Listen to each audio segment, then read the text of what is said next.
اللہ تعالیٰ بندوں کو آزماتا ہے، پرکھ کرتا ہے، امتحان لیتا ہے، طرح طرح کی نعمتوں سے اسے مالا مال کرتا ہے، کاروبار وسیع ہو جاتا ہے،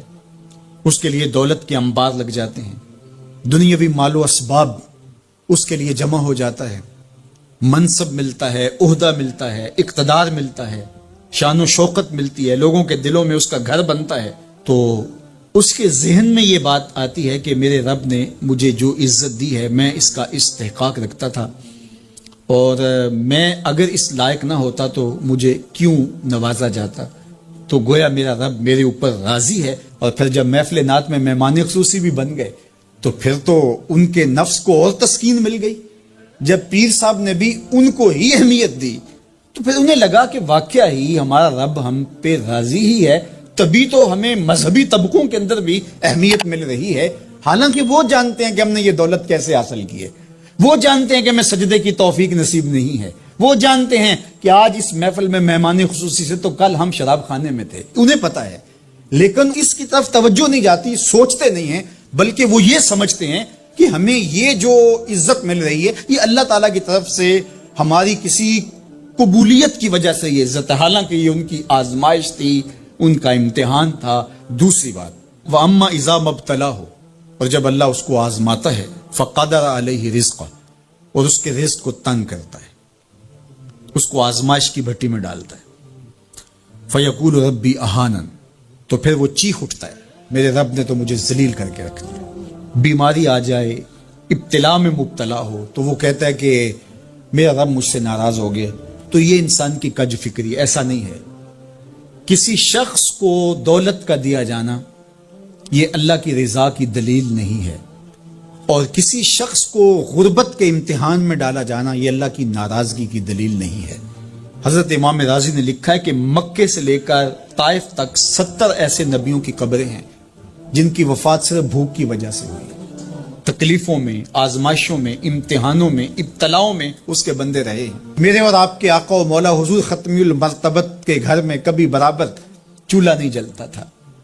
کبھی کھانے کے لیے کچھ میسر نہیں ہوتا تھا، پانی پی کے اور کھجور کھا کے گزارا ہوتا تھا، تو یہ تو کوئی دلیل نہیں ہے۔ اللہ کی رضا کی دلیل کیا ہے؟ نیکی کی توفیق مل جانا۔ اور اللہ کی ناراضگی کی دلیل کیا ہے؟ کسی شخص کا گناہ پہ دلیر ہو جانا۔ کوئی بندہ گناہ پہ دلیر ہے اور معصیت، نافرمانیاں، اللہ کے حکموں کو توڑنا اس کا مزاج ہے، تو سمجھو اللہ اس سے ناراض ہے۔ اور اگر کسی کو اللہ نے سجدے کی توفیق دی ہے، کسی کو اللہ نے اپنے راستے میں خلوص کے ساتھ خرچ کرنے کی توفیقات عطا کی ہیں، حلال حرام کی تمیز اس کو عطا کر دی گئی ہے، تو پھر سمجھ لو کہ اللہ اس پہ راضی ہے۔ باقی رہی بات کہ کسی کو دولت کا زیادہ دیا جانا، کسی کو کم دیا جانا، تو یہ آزمائش ہے۔ اب جو اہل ایمان ہیں، اللہ کے بندے ہیں، وہ کیا کرتے ہیں؟ جب دولت زیادہ ملتی ہے، اقتدار ملتا ہے، منصب ملتا ہے، تو بس اللہ کے شکر کے دائرے میں آ جاتے ہیں، اور جب مصیبت آتی ہے، تکلیف آتی ہے، اذیتوں میں مبتلا ہوتے ہیں، تو پھر وہ یہ نہیں کہتے کہ ہمارے رب نے ہمیں ذلیل کر دیا، بلکہ وہ اس پہ صبر کرتے ہیں اور اللہ کے حضور دعائیں کرتے ہیں، التجائیں کرتے ہیں کہ مالک تو نے جو جس آزمائش میں ڈالا ہمیں پورا اترنے کی توفیق نصیب فرما، ہماری سفید پوشی کا بھرم نہ ٹوٹے، اور ہمیں اس مشکل وقت سے بچانا کہ جب ہماری یہ غربت ہمیں کفر تک لے جائے، اور جب ان کو دولت مندی دی جاتی ہے تو وہ ڈرتے ہیں کہ اللہ ایسا نہ ہو کہ یہ دولت ہمیں فرعون بنا دے، یہ دولت ہمیں نمرود بنا دے، ہمارے اندر بخل پیدا ہو، تکبر پیدا ہو، ہمارے اندر غرور پیدا ہو، تو وہ اس حالت کے اندر اللہ تعالیٰ کا شکر یا دوسری حالت میں اللہ کے حضور صبر کی توفیق مانگتے ہیں اور صبر کے ساتھ اپنی زندگی گزارتے ہیں۔ آقا کریم علیہ السلام نے ارشاد فرمایا کہ کون ہے جو مجھ سے یہ کلمات لے اور ان پر خود عمل کرے اور پھر آگے ان لوگوں تک پہنچائے جو ان چیزوں پر عمل کرے۔ تو بہت سارے لوگ جھولیاں پھیلا کے آگے بڑھ جاتے، لیکن علم کے لیے جو حرص حضرت ابو ہریرہ کے سینے میں تھی، اس وجہ سے انہوں نے پہل کی اور آگے بڑھ کے عرض کی، حضور یہ خیرات میری جھولی میں ڈال دیجئے، میں خود بھی عمل کروں گا اور ایسے لوگوں تک پہنچاؤں گا بھی جو ان پر عمل پیرا ہوں۔ تو کہتے ہیں حضور نے میرا ہاتھ پکڑ لیا اور 5 چیزیں گنوائیں۔ پہلی بات میرے حضور نے ارشاد فرمائی، اتق المحارم تکن عابد الناس، اللہ کی حرام کردہ چیزوں سے بچ جاؤ تم لوگوں میں سب سے بڑے عبادت گزار بن جاؤ گے۔ نیکی کرنا بہت اہم ہے، لیکن یہاں جو تعلیم دی گئی وہ گناہ سے بچنے کی ہے۔ ایک شخص رات کو 100 نفل پڑھ لیتا ہے، لیکن صبح اٹھ کے کسی کا حق غصب کرتا ہے، کسی کو گالی دیتا ہے، جھوٹ بولتا ہے، کم تولتا ہے، کم ناپتا ہے، اللہ کے احکام کو توڑتا ہے، اور دوسرا شخص ساری رات عشاء کی نماز کے بعد سویا رہا اور دن کو فجر کے بعد اس نے جھوٹ نہیں بولا، کسی کو تنگ نہیں کیا، اللہ کی مخلوق کو ضرر نہیں پہنچایا، تو شریعت ایسے شخص کو پسند کرتی ہے جو اللہ کی حرام کردہ چیزوں سے بچ جائے۔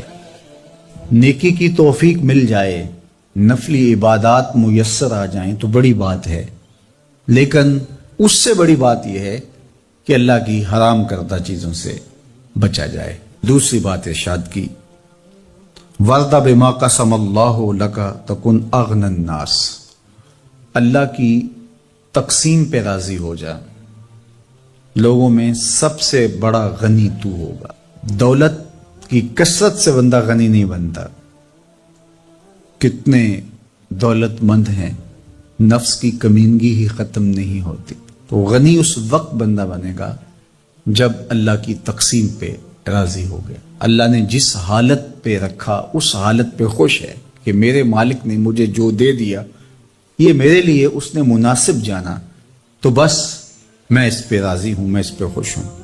اور اگر انسان یہ نہیں چاہتا اور نہیں کرتا تو جہاں بھی ہوگا وہ مطمئن نہیں ہوگا۔ پھر ارشاد فرمایا، وَأَحْسِنْ إِلَىٰ جَارِكَ تَكُنْ مُؤْمِنًا، اپنے ہمسائے کے ساتھ سلوک اچھا کر تو کامل مومن ہو جائے گا۔ جو آپ کا ہم سایہ ہے تو آپ کا سایہ شفقت کا اس پر پڑنا چاہیے۔ آپ کا ہم سایہ آپ کی طرف سے سخت دھوپ میں اذیت گوارا نہ کرے، بلکہ آپ کے ہم سائے کے آپ ہم سائے ہی قرار پائیں۔ تو آپ کے ایمان کی کسوٹی یہ ہے،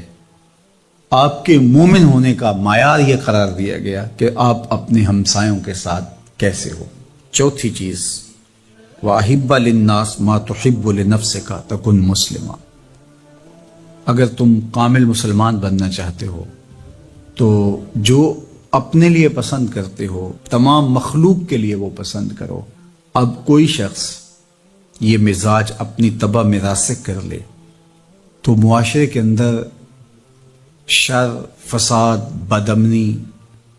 کسی کے حقوق کو غصب کرنا، کسی سے زیادتی کرنا، کسی کا برا چاہنا، سب کچھ ختم ہو جائے گا، اور یہ معاشرہ جنت نظیر بن جائے گا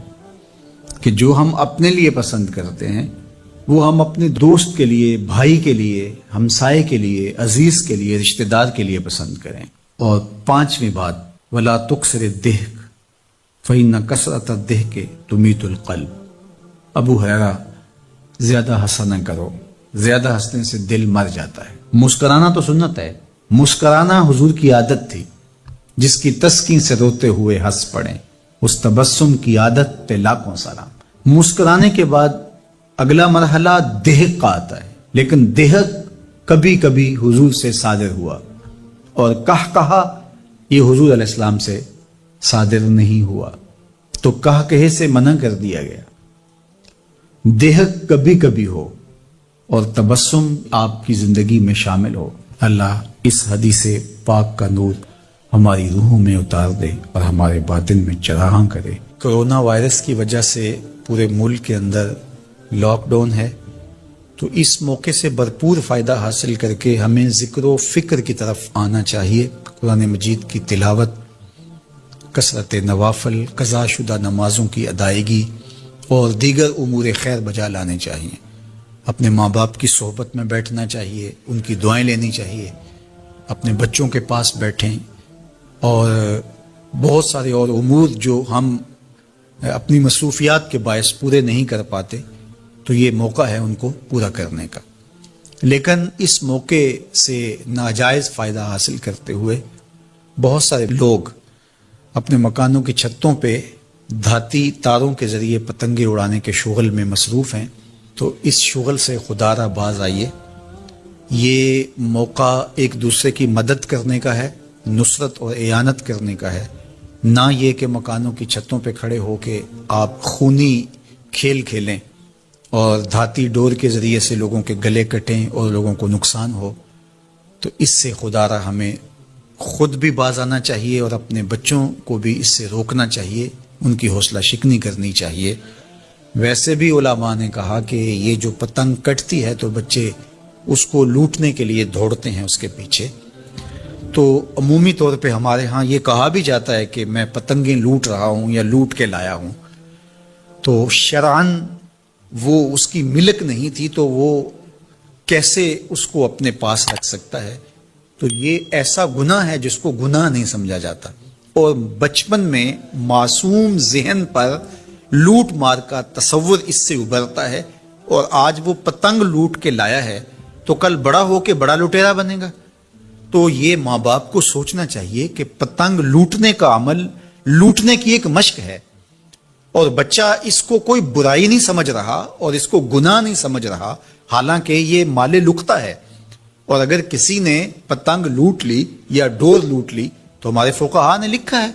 کہ 6 ماہ تک اس کا اعلان کرے، مالک کے نام ملنے کی صورت کے اندر اس کو صدقہ کرے، وہ خود پھر بھی نہیں رکھ سکتا ہے چونکہ یہ مال لقطہ کے حکم کے اندر ہے۔ تو عمومی طور پہ ہم بچے کو بھی شاباش دیتے ہیں، اس کو بڑا دلیر قرار دیتے ہیں کہ اس نے اتنی پتنگیں لوٹی، آج اس کا یہ کمال ہے۔ تو میاں یہ بچوں کے نفسیات کے اندر لوٹ مار کے تصور کو راسخ کرنے کا ایک ذریعہ ہے پتنگ۔ اس نقطہ نظر کی طرف شاید کبھی کسی کی توجہ نہ گئی ہو، تو اس پہ بھی غور کرنے کی ضرورت ہے۔ میں تو یہ بات کہا کرتا ہوں کہ چلتی ہوئی ٹرالی سے یا ٹرک سے جو بچہ گنا لوٹتا ہے تو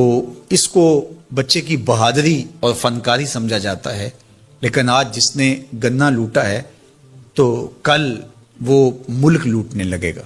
کل وہ اور کچھ بھی لوٹے گا۔ تو یہ چونکہ جب برائیاں شروع ہوتی ہیں تو بڑے پیمانے سے شروع نہیں ہوتی، چھوٹے پیمانے سے شروع ہوتی ہیں۔ تو پتنگ لوٹنے کا تصور لوٹ مار کی طرف لے جانے والا ہے، اور دوسرا یہ قاتل ڈور کتنے لوگوں کی زندگی کا چراغ بجھا دیتی ہے، اور کیا گزرتی ہے ان ماں باپ کے اوپر جن کا لخت جگر، جن کا بیٹا ان کے ہاتھوں کے اندر دم توڑ جاتا ہے اور گلا کٹ گیا ایک ڈور سے۔ اور ایسے واقعات ہم کتنے سنتے ہیں۔ تو میں گزارش کروں گا کہ اس خونی کھیل سے باز رہا جائے۔ اخلاقیات بھی اجازت نہیں دیتے، ہمارا ملکی قانون بھی اس کی اجازت نہیں دیتا، اور پنجاب پولیس بھی اس پر ایکشن کر رہی ہے۔ ان کے ساتھ تعاون کیجئے اور اپنے گرد و پیش کے ماحول کی انہیں خبر بھی کیجئے، خود بھی بچیے، اپنی اولادوں کو، بچوں کو بھی اس سے محفوظ رکھیے۔ اللہ آپ کی حفاظت کرے۔ والسلام علیکم ورحمۃ اللہ وبرکاتہ۔ قرآن مجید کا اسلوب بیان دیکھیے کتنا دل آویز اور خوبصورت، اور مذہب اسلام کی خوبصورتی دیکھیے۔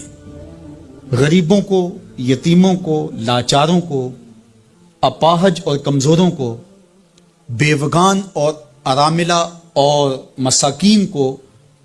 مدد کرنا، ان کی اعانت کرنا، ان کو کھانا دینا، یہ تو سارے لوگ کہتے ہیں، لیکن قرآن نے کتنی خوبصورتی کے ساتھ ہمیں بتایا کہ مسئلہ کھانے کا نہیں ہے، مسئلہ ان کو عزت دینے کا ہے۔ اگر تم ان کو کھانا دیتے ہو اور تذلیل بھی کرتے ہو تو تم اللہ کی رضا کبھی نہیں پا سکتے۔ اللہ کی رضا تمہیں تب نصیب ہوگی جب تم ان کی عزت نفس کا خیال رکھو گے، ان کی تذلیل نہیں کرو گے، تم ان کی تصویریں سوشل میڈیا پہ اور اخباروں پہ ڈال کر کے ان کی تذلیل کا سبب و ذریعہ نہیں بنو گے، تو پھر تمہارا رب تم سے راضی ہے۔ تو بات کھانا دینے کی نہیں ہے، قرآن کہتا ہے تم ان کی خدمت کرو، ان کو کھانا کھلاؤ، لیکن اس چیز کا تمہیں پہلے خیال ہونا چاہیے کہ تم ان کی عزت نفس کو مجروح نہ ہونے دینا۔ وَرَجُلٌ تَصَدَّقَ بِصَدَقَةٍ فَأَخْفَاهَا حَتَّى لَا تَعْلَمَ شِمَالُهُ مَا تُنْفِقُ يَمِينُهُ۔ میرے حضور نے فرمایا جس شخص نے صدقہ کیا اور اتنے مخفی انداز میں کیا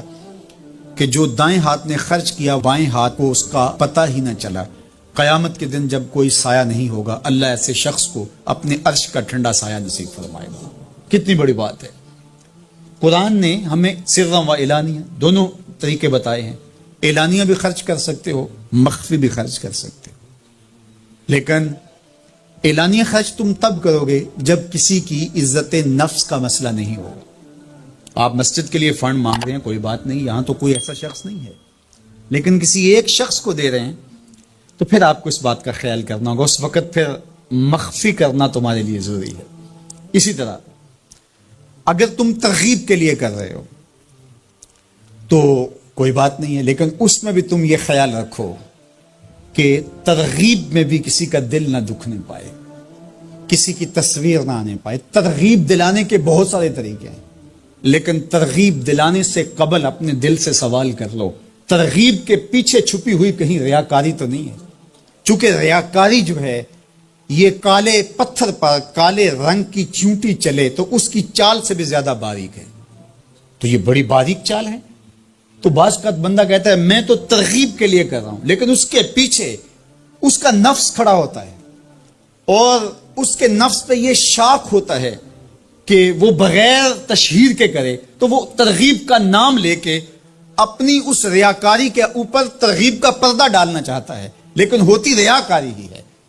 تو یہ اپنے آپ سے پوچھے، بندے کو پتا ہوتا ہے کہ میں کہاں کھڑا ہوں۔ اقبال نے کہا تھا کہ ملا سے نہ پوچھ اپنے دل سے پوچھ، تو بندے کو پتا ہوتا ہے کہ یہ ترغیب ہے یا اس کے پیچھے چھپی ہوئی ریاکاری ہے، اور ریاکاری تھوڑی سی بھی اللہ کو قابل قبول نہیں ہے۔ حضرت ابو امامہ الباہلی رضی اللہ تعالیٰ عنہ فرماتے ہیں کہ میں نے حضور سے پوچھا کہ ایک شخص جہاد کرتا ہے اور اپنی جان وار دیتا ہے اور اس کا مقصد اللہ کے دین کو سر بلند کرنا ہے، لیکن اس کے ذہن میں یہ بھی ہے کہ چلو میری بہادری کے جھنڈے بھی لگ جائیں گے، تو کیا اس کو اس عمل کا صلہ ملے گا؟ تو میرے حضور نے ارشاد فرمایا فلا شیء لہ، اسے کوئی اجر نہیں ملے گا۔ اللہ صرف اسی عمل کو قبول کرتا جو محض اس کے لیے کیا جائے۔ تیرے عمل میں اخلاص ہو تو اس کا اجر کچھ اور ہے، حور و خیام سے گزر بادہ و جام سے گزر، جو محض اس کی رضا کے لیے عمل کیا جائے وہی عمل ہے۔ حضرت معاذ بن جبل رضی اللہ تعالیٰ عنہ حضور کے روضہ انور کے پاس بیٹھ کے رو رہے تھے، حضرت عمر گزرے تو رک گئے، کہا معاذ رو رہے ہو؟ کہا کہ صاحب مزار کا ایک فرمان یاد آیا جس نے مجھے رلا دیا۔ تو کہا وہ کیا فرمان تھا؟ کہا ایک دن حضور نے کہا تھا تھوڑی سی ریا بھی شرک ہے، تھوڑی سی ریا بھی شرک ہے۔ تو ضرور رکیے، آپ ترغیب کا نام لے رہے ہیں کہ میں ترغیب دینے کے لیے کر رہا ہوں، لیکن ذرا ایک لمحے کے لیے رک کے اپنے آپ سے سوال کر لیجئے، ترغیب کے پردوں کے پیچھے چھپی ہوئی کہیں ریا تو نہیں ہے؟ اگر ریا کہیں چھپی ہے تو عمل ضائع ہو گیا، عمل برباد ہو گیا۔ کیتی کتری پئی کھو محمد تے سکہ بنیا زردہ، سب کچھ برباد ہو گیا۔ اس لیے محض اس کی رضا کے لیے ترغیب بھی اگر آپ کی نیت ہے تو اس سے قبل اچھی طرح اپنے آپ کو جانچ لیں کہ ہم کھڑے کہاں ہیں۔ اللہ اکبر۔ تو کہا کہ کلا بل لا تکرمون الیتیم، تمہارا مسئلہ یہ ہے کہ تم یتیم کی تکریم نہیں کرتے ہو، عزت نہیں دیتے۔ حضور علیہ الصلوۃ والسلام نے فرمایا کہ مومن کا معاملہ بھی بڑا عجیب ہے کہ اسے اگر تکلیف ہوتی ہے تو اس پر وہ صبر کرتا ہے، یا اسے خوشی ملتی ہے تو اس پر وہ شکر کرتا ہے، تو دونوں صورتوں میں اللہ اس کو اجر عطا کرتا ہے، اور یہ صرف شان مومن کی ہی ہے کہ وہ مصیبت پر صبر کرے، بلکہ فرمایا کہ مومن کے پاؤں میں کانٹا بھی چبھتا ہے تو اس کا بھی اس کو اجر دیا جاتا ہے، اس کے درجے بلند ہوتے ہیں، اس کے گناہ معاف کر دیے جاتے ہیں، اس کی خطاؤں سے درگزر کر لیا جاتا ہے، لیکن یہ مشروط ہے اس تکلیف کو صبر کے ساتھ برداشت کرنے سے۔ اگر وہ واویلا کرتا ہے، ناشکری کے کلمات کہتا ہے،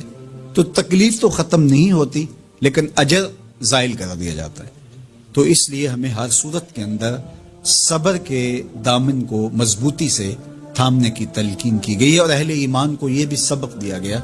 کہ جب انہیں کوئی بھی مصیبت پہنچتی ہے تو وہ کہتے ہیں انا للہ و انا الیہ راجعون، کہ ہم اسی کے ہیں اور اسی کے حضور پلٹ کے جانا ہے۔